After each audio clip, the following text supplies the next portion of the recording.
Olá pessoal, tudo bem com vocês? Estamos aqui novamente, canal Obedendo, convidando você para mais esta aula. De certo que vai ser bênção para o seu bem, então fique conosco até o final desse vídeo. Não se esqueça de deixar o seu like, o seu comentário, de compartilhar. Compartilhe nas suas redes sociais, compartilhe nos seus grupos de WhatsApp. Abençoe mais vidas através deste vídeo. E queremos agradecer a todos os nossos inscritos, aqueles que têm curtido, compartilhado e comentado. Nós queremos agradecer de todo o nosso coração. E também queremos agradecer a todos os nossos patrocinadores, entre eles Lírios Recepções, que fica ali na cidade de Nova Sete, WE80, número 741. Converse com o nosso amigo Daniel. Agradecendo também a Pinheiros Tecnologia, que se encontra na cidade de Nova Sete, na WE80, número 741. Você encontra seu suprimento de informática e etc. Então passe na Pinheiros Tecnologia também. Então, roda a vinheta.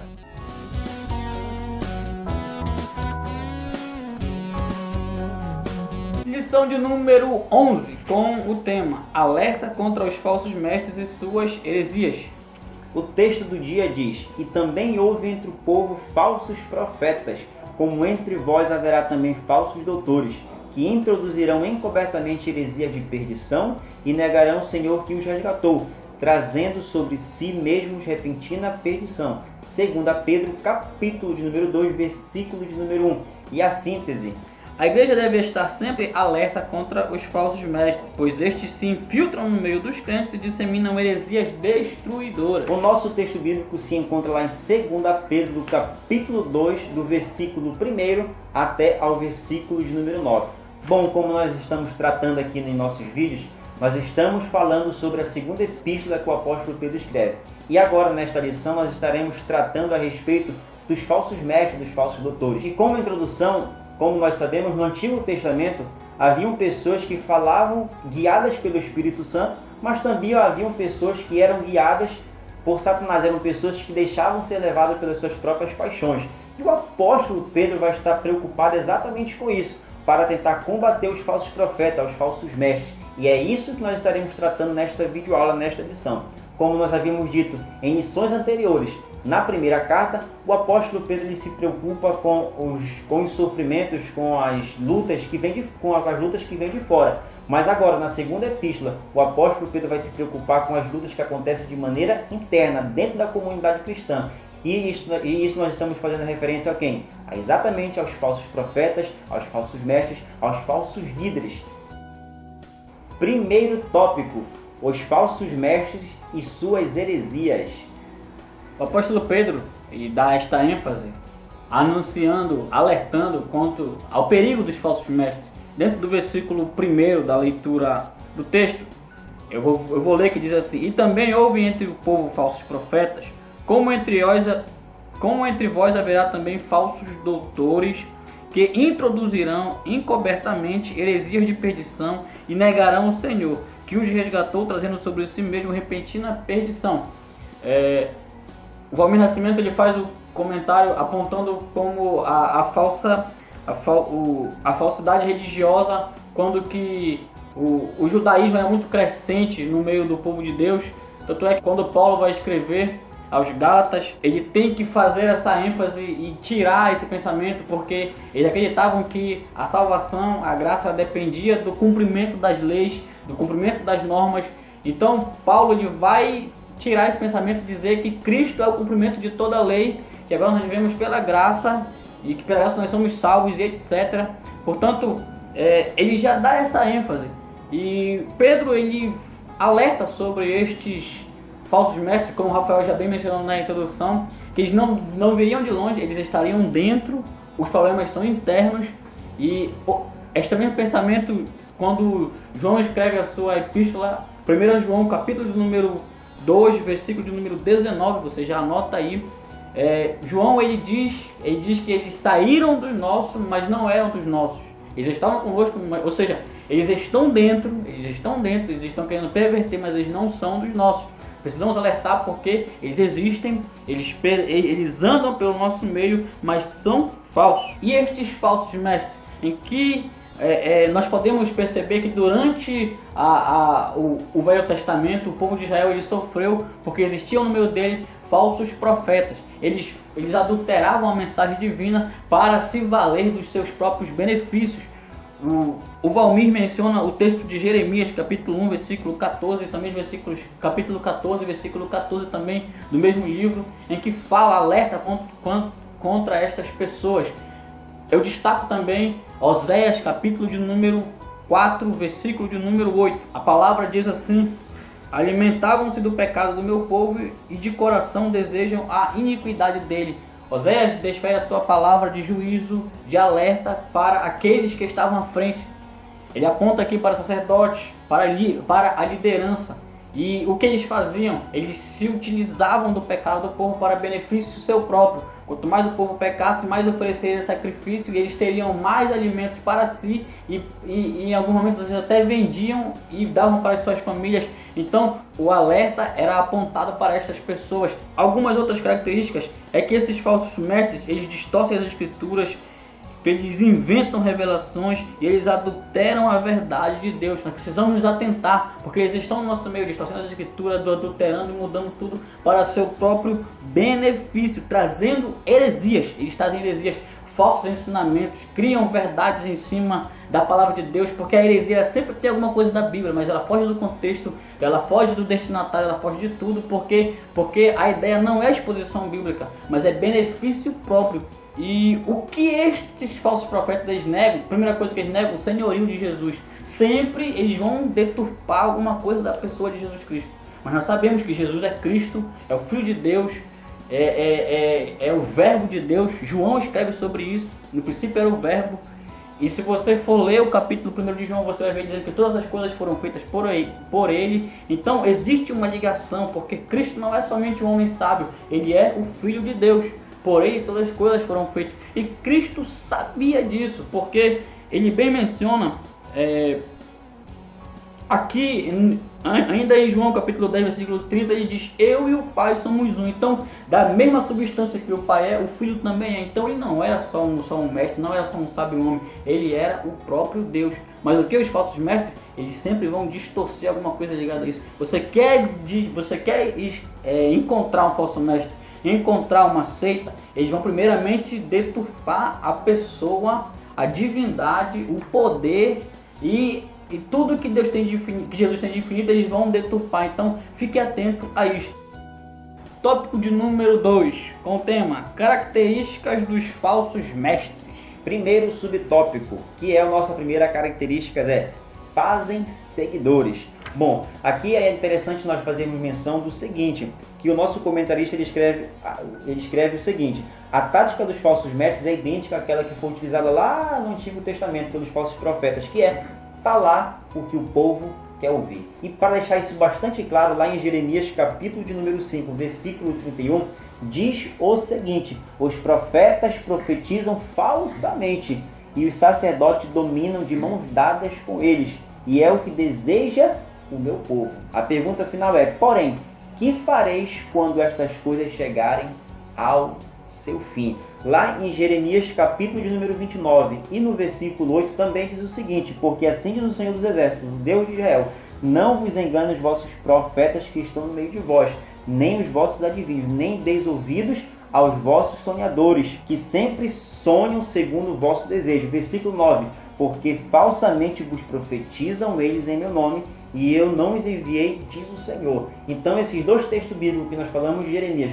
dá uma bastante ênfase de que a característica marcante deles é que eles falam aquilo que o povo quer ouvir. É interessante, Rafael, que no livro Revestido de Poder, o escritor Gutierrez Siqueira, falando a respeito, ele também menciona a característica dos falsos profetas, e uma das coisas que ele diz é que eles gostam do escândalo, e principalmente na área sexual, ou seja, utilizando esse gancho das falsas condutas, eles não têm uma boa conduta. Eles sempre vão deixar escândalo por onde passa. E a segunda característica, que é o nosso segundo subtópico, é que eles defendem o antinomismo. Mas aqui nós queremos chamar de defendem o antinomianismo. Bom, como nós falamos em missões passadas, Pedro também se preocupava não tão somente com o gnosticismo, mas o apóstolo Pedro está preocupado também com os antinomianistas, que eles vão pregar que há uma desnecessidade dos crentes seguirem princípios éticos, ao argumento de que os preceitos morais da lei de Deus não teriam mais validade após a morte de Cristo. Aí nós podemos entender o seguinte, que quando nós vamos ler então o apóstolo Paulo, lá em Romanos capítulo de número 6, do versículo 1 ao versículo 4, nós vamos entender que em hipótese alguma nós podemos colocar por legalidade o nosso pecado, contendo a ideia de que a graça de Deus poderá nos alcançar. E essa ideia é exatamente a ideia dos antinomianistas, que eles acreditam exatamente nisso, que se você viver de maneira deliberada no pecado, por fim você será salvo, por fim você obterá a graça de Deus. Mas é claro que o apóstolo Paulo, lá em Romanos capítulo 6, ele combate de maneira veemente contra isso. E para finalizar, a terceira e última característica que nós queremos aqui deixar bastante claro é: buscam lucro e proveito próprio. Outra marca dos falsos mestres é a busca do lucro financeiro por meio da fé. Movidos pela avareza, eles tratam seus seguidores como mercadorias, fazendo deles negócio com palavras fingidas.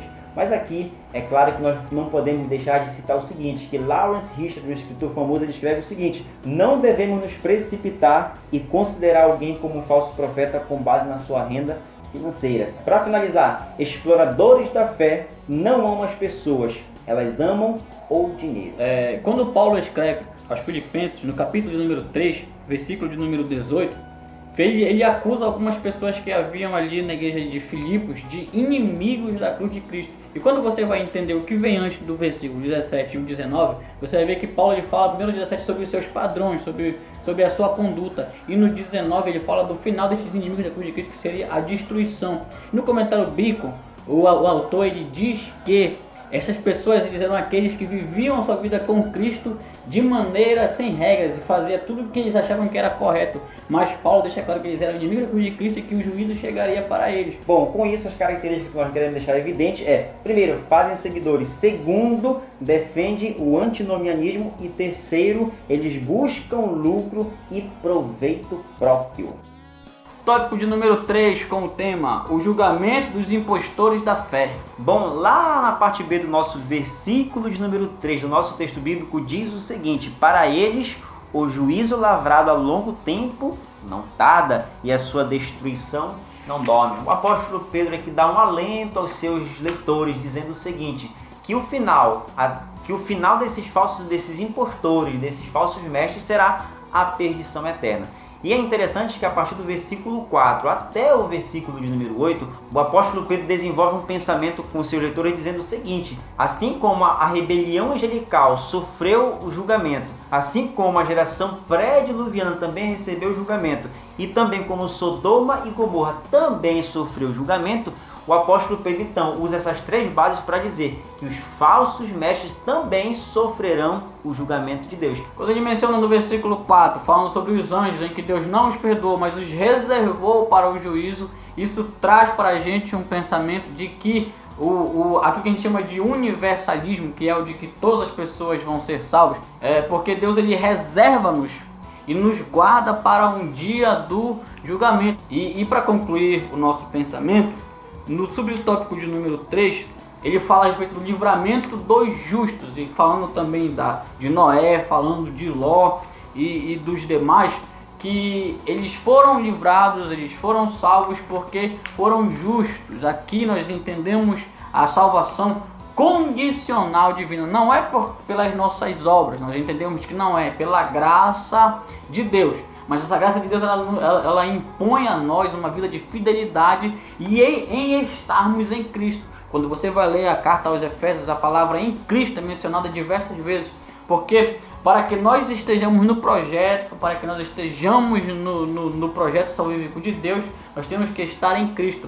Quando eu me desligo de Cristo, eu saio do projeto. Esse é o que nós entendemos como condicional. Então Deus ele nos chama a vivermos conforme o seu padrão e a sua condição, para que assim desfrutemos de um futuro com ele na glória. E só dando ênfase, o verso 9 que diz: assim sabe o Senhor livrar da tentação os piedosos e reserva os injustos para o dia do juízo, para serem castigados. Então Deus nos chama a sermos piedosos, para sermos guardados para ele. Quanto aos infiéis, eles vão ser reservados para o dia do juízo.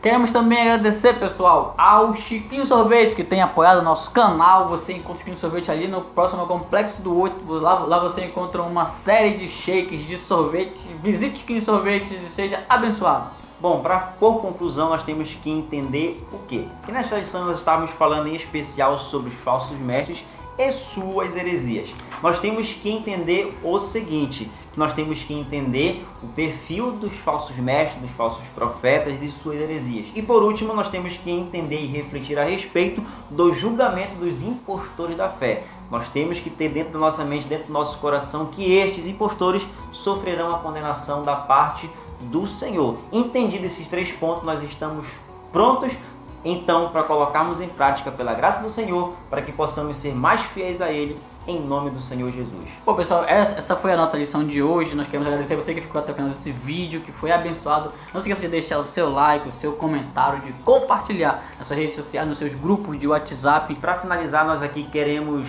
fazer lembrança de que no último final de semana o nosso pastor presidente, pastor Nerias Pinheiro, veio a óbito, e nós queremos também nos solidarizar com toda a família. Oramos para que o Espírito Santo possa confortar a todos.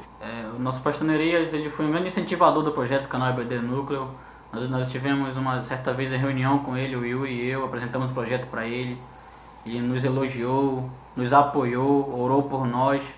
Então é uma perda muito significativa tanto para a família, deixar os nossos sentimentos de pesares a todos os familiares, a todo o campo, mas também ao nosso canal. Nós estamos ainda de luto, e que Deus, o Espírito Santo, conforte a todos, console a todos, e cremos que hoje o pastor Nerias está numa melhor, graças a Deus. EBD Núcleo, priorizando a palavra.